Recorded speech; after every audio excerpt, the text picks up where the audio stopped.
is really, starting to touch the lives of our kids. Kaya ito mga kabataan, importante kayo.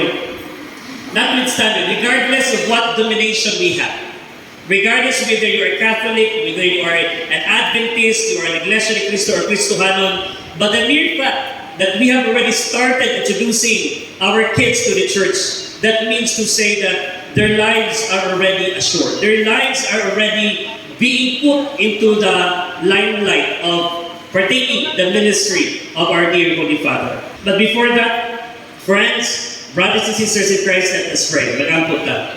Our loving Father, the Creator of the universe, the provider of our needs, we acknowledge the holy presence of God at this point of time. We are here to gather to worship you, to adore you for everything that you have done in our lives, O God. We thank you for the blessing we receive each day. You are worthy of our exaltation.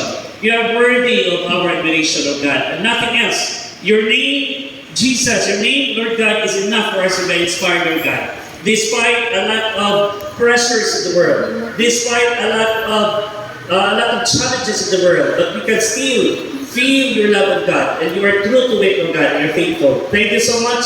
And today, Lord, we devote few of our time, minutes of God, our lives, spending, meditating, knowing you better, Father. Salamat Ginoo sa opportunity we have. All this we ask in the mighty name of our Lord. Amen.